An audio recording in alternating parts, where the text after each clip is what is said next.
Good morning दोस्तों। जैसा कि आप सभी को पता है कि मैं आज आप सभी को अवकलन समीकरण, जैसा कि यहाँ पे लिखा गया है अवकलन समीकरण को अंग्रेजी में डिफरेंशियल इक्वेशन कहते हैं। एक क्लास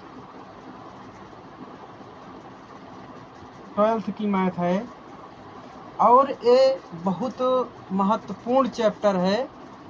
यहाँ से कुछ क्वेश्चन बनते हैं, तो आप लोग इस क्वेश्चन को देखिएगा। तो सबसे पहले हम अवकलन समीकरण के बारे में देखेंगे, ठीक है। तो बात आती है कि अवकलन समीकरण कहते किसे हैं, ठीक है। तो आप लोग देखिए, अवकलन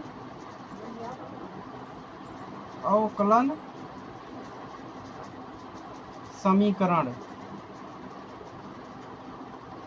ठीक। अब अवकलन समीकरण क्या होता है, ठीक। आप लोग देखिए,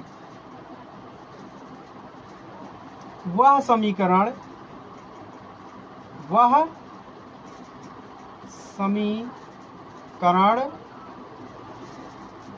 जिसमें अवकलन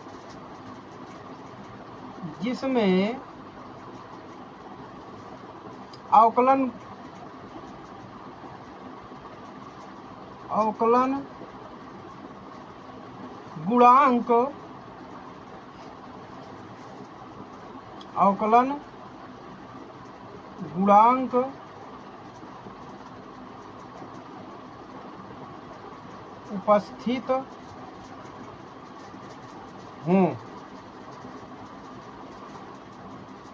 वह अवकलन समीकरण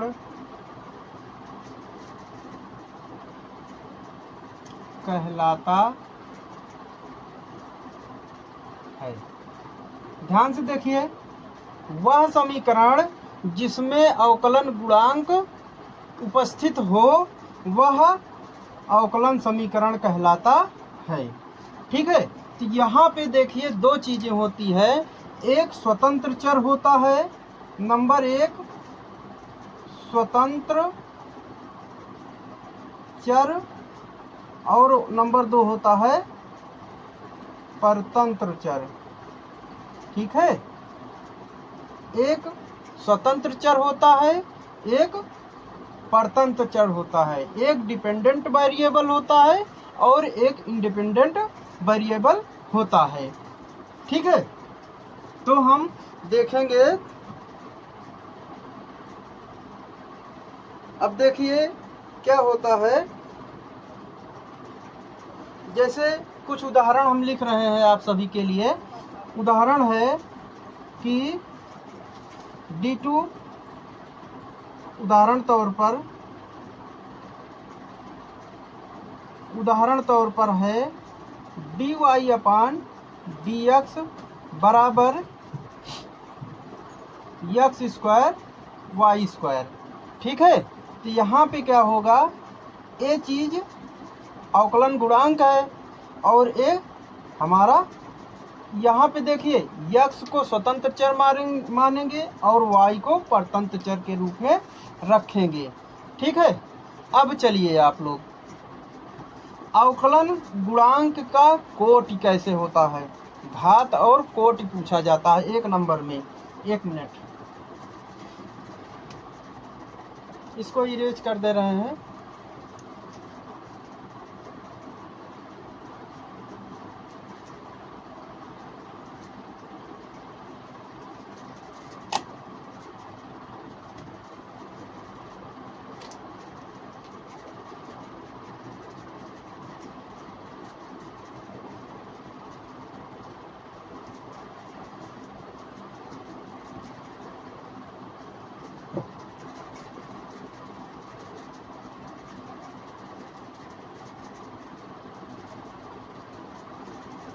अवकलन समीकरण की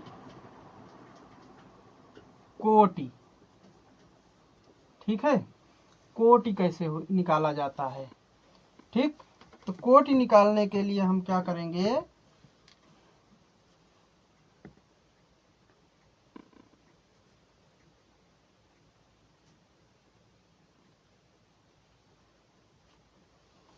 जैसे लिखा गया है, मान लीजिए कोई अवकलन समीकरण dy अपान dx बराबर एक्स स्क्वायर। ठीक है, तो यहाँ पे अवकलन गुणांक की कोटि कैसे निकालेंगे, तो सबसे पहले देखेंगे जैसे अवकलन गुणांक ए है, ठीक, कोफिशिएंट है, तो इसमें अधिकतम कितना लगाया गया है वही इसकी कोटि कहलाती है। ठीक, तो इसकी घात देखिए बाहर 1 लिखी गई है, तो इसकी कोटि क्या कहेंगे, कोटि 1 हो जाएगी, और इसे बोलेंगे प्रथम कोटि का, प्रथम कोटि का। ठीक है, ये प्रथम कोटि का समीकरण होगा। अब हम चलते हैं, मान लीजिए दूसरा उदाहरण है एक d2y अपान dx2 प्लस x dy अपान dx प्लस y बराबर 0।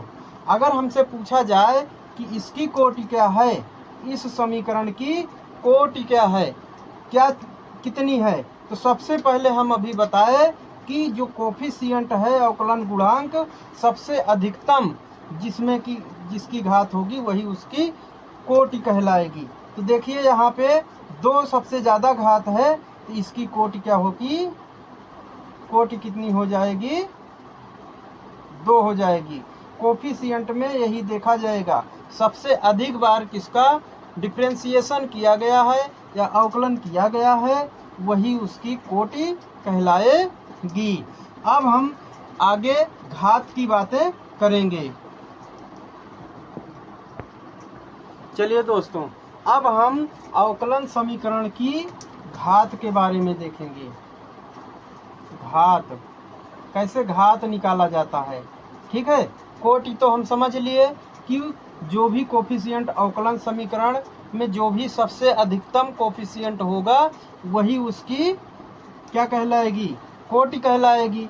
तो घात के लिए देखिए, अवकलन समीकरण में सबसे अधिकतम कोटि जिसकी है, अगर उसकी जितनी घात लगी है अधिकतम वही उसकी घात कहलाएगी। जैसे उदाहरण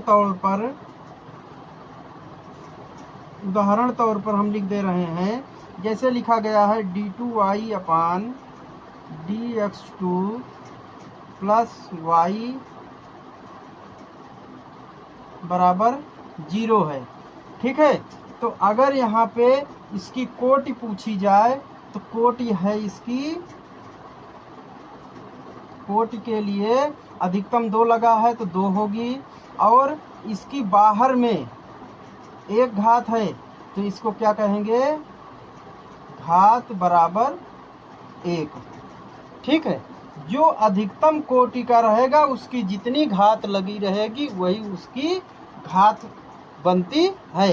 अर्थात हम कह सकते हैं कि जो अवकलन समीकरण का जो गुणांक है अधिकतम, उसी की घात जितनी लगी रहेगी वही उसकी घात कहलाएगी। ठीक, अब हम देखते हैं नेक्स्ट उदाहरण। ठीक, एक उदाहरण है, आप सभी को बता दूं,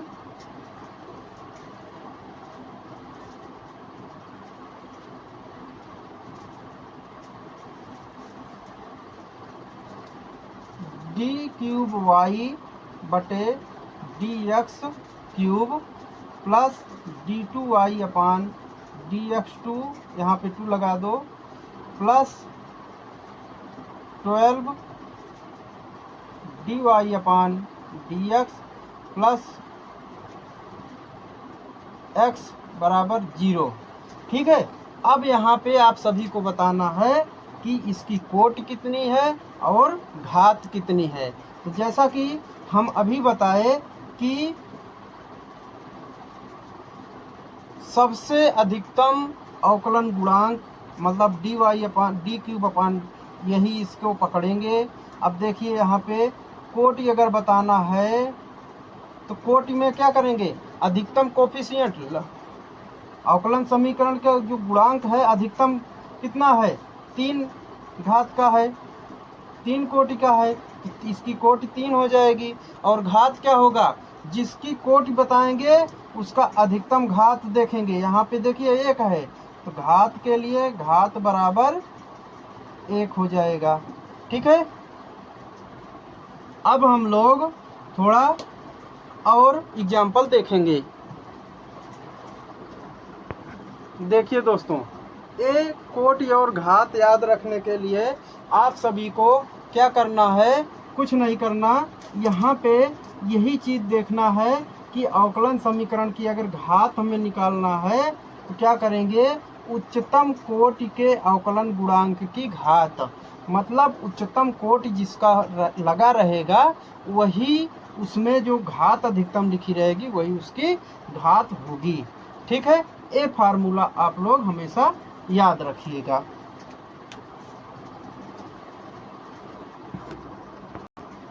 देखिए बच्चों, आप सभी को यहाँ पे एक क्वेश्चन दिख रहा है कि d3y/dx³ का होल स्क्वायर प्लस d2y/dx2 का whole square power 4 plus xy बराबर 0। अब यहाँ पे हमें कोटि और घात बताना है, कोटि और घात बताना है। तो हम सबसे पहले क्या करेंगे, इसकी कोटि ढूंढेंगे। ठीक है, इसकी कोटि ढूंढेंगे तो इसकी कोटि कितनी है, तो हम क्या बोले, उच्चतम कोटि के अवकलन गुणांक की घात, मतलब कि उच्चतम कोटि इसकी है 3, तो इसकी कोटि 3 हो जाएगी। और यही इसकी कोटि है तो कोटि की अधिकतम घात क्या है, 2, तो इसकी कोटि 3 और घात कितना हो जाएगा, 2 हो जाएगा। ठीक, तो इसके लिए अब आप सभी लोग जो प्रश्नावली में जितने भी क्वेश्चन में कोटि और घात पूछा है, शायद आई होप सभी के समझ में आ गया होगा। अब किसी को कोटि और घात में कोई दिक्कत नहीं होनी चाहिए। बस मात्र आप लोग यही एक फार्मूला याद रखो हमेशा के लिए। बस अवकलन समीकरण की घात अगर पूछ रहा है तो उच्चतम कोटि का जो अवकलन गुणांक है उसी की जो घात लगी रहेगी बाहर, वही उसकी घात कहलाएगी। धन्यवाद। अगर आप लोग नए हो तो मेरे चैनल को सब्सक्राइब करो और लाइक करो, दोस्तों के पास शेयर करो। धन्यवाद। जय हिंद, जय भारत।